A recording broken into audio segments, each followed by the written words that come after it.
Odisha business today आज मुख्य खबर। विद्यालय रे पिला 7 दिन किंबा अधिक समय अनुपस्थित रहिले घर को जीवे शिक्षक।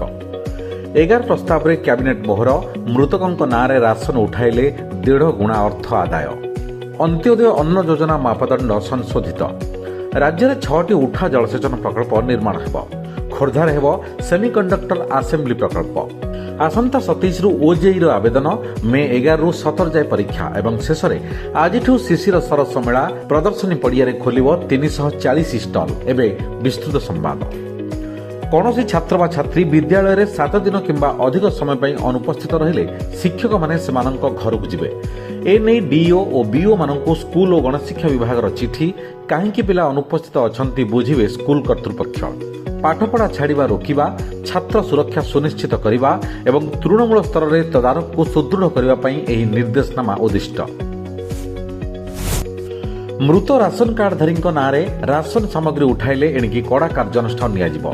राशन कार्ड रे थिबा सदस्यों मृत्यु तथ्य लुचाई पीडीएस सामग्री नेले मृतकों मृत्यु तारीख ठारू ग्रहण होइथिबा सामग्रीर मूल्य संपृक्त परिवार ठारू 1.5 गुण हार रे आदाय हेबो।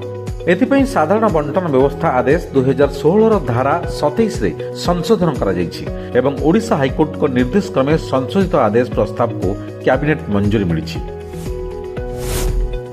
पूर्व घरोई क्षेत्र में कार्य कर व्यक्ति ग्रामीण क्षेत्र में 10,000 टंका और सहरांचल में 15,000 टंका अधिक दरमा थिले अंत्योदय अन्न योजना बाद पड़ुथिले। सरकार एवं आय मानदंड को वृद्धि करिसेंति। संशोधित आय मानदंड अनुसार ग्रामांचल परिवार मासक आय 10,000 टंका 15,000 टंका एवं सहरांचल में मासक आय 15,000 टंका 20,000 टंका को वृद्धि करा जायछि, जहा फल प्रकृत हिताधिकारी एथिरु बाद पड़िबे नाही। पार्वतीगिरी बृहत उठा जलसेचन प्रकल्प योजना रे क्लस्टर 31 माध्यम 6टी उठा जलसेचन प्रकल्प निर्माण हेब।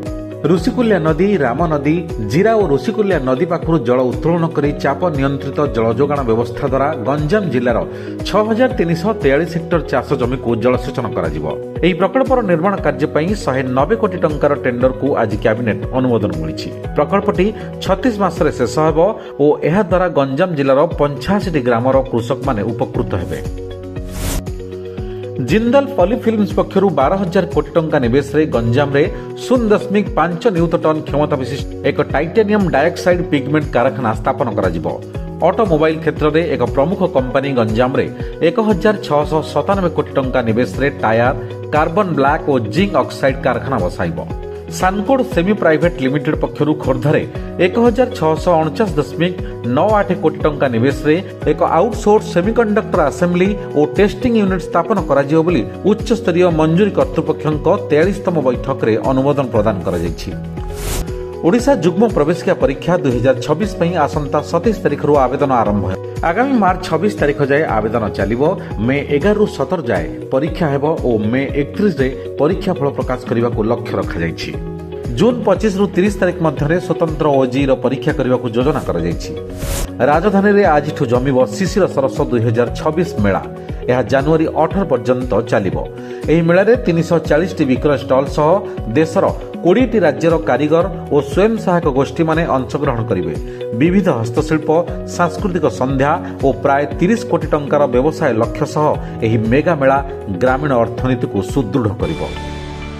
It's all of your business. Business breaking.